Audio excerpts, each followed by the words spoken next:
Several years ago, I was faced with my own excess and greed during the Christmas season and determined that from then on, Christmas was going to be about others, not gluttonous materialism. I had also been learning about how God has called us to live out a life of love.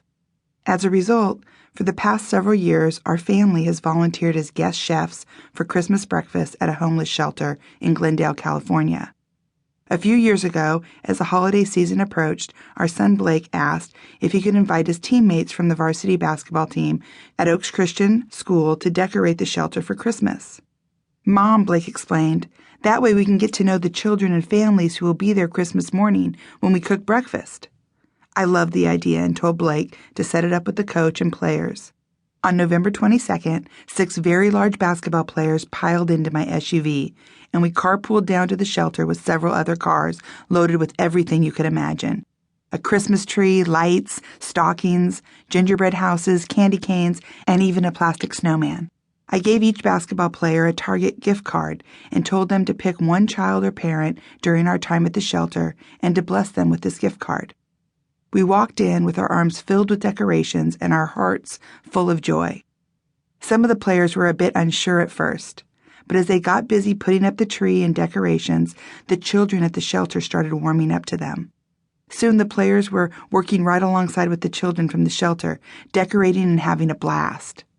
I looked across the room and absorbed a scene that made me smile. Several young men were building gingerbread houses with little girls. Others were helping young boys string lights on the tree. At the same time, shelter moms were personalizing Christmas stockings for their children. When the decorating was done, Blake had the idea to play their very own version of the singing talent show, The Voice. Soon 4 basketball players were sitting in swiveling office chairs as judges. The children and teens in the shelter then took turns singing their lungs out. It wasn't long before a crowd gathered to hear surprisingly good entertainers. The Oaks Christian guys would swivel their chairs around and start fighting over the contestants. "I want you on my team." Another judge would spin around and say, "No, I want you on my team." A verbal battle then ensued, something along the lines of, "You don't want him, he'll ruin your career." "Oh yeah? Well, I dare you to ask him to sing, and then tell me if you want him to be your mentor." The children sang, the parents laughed, and for a moment, you couldn't tell who was from the shelter and who was from Oaks Christian School. As I was cracking up at a 6'5" muscular basketball player attempting to play the part of Christina Aguilera, I noticed a volunteer I did not recognize working with several of the young kids to make the Christmas crafts we had brought. Assuming she was a fellow volunteer, I went over to introduce myself. "Hi, I'm Shelene," I said with a smile. "I'm Wanda. Thanks for coming with these boys." Suddenly I realized this woman was not a volunteer at all.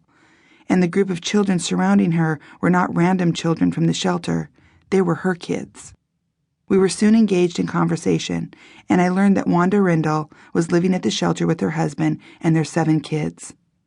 At first she was guarded, very careful with her words, but as I sat with her mom to mom, she soon relaxed. We talked about what all moms talk about, our kids. I introduced her to Blake. She introduced me to her husband Terrence and to their 7 children.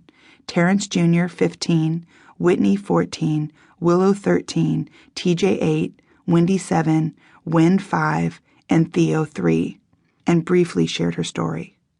6 months earlier, they had lost their house and had started living in their minivan. With 7 kids, they had to take turns sleeping inside the crammed car. Blankets on the seats and pillows piled on the floorboards became their beds.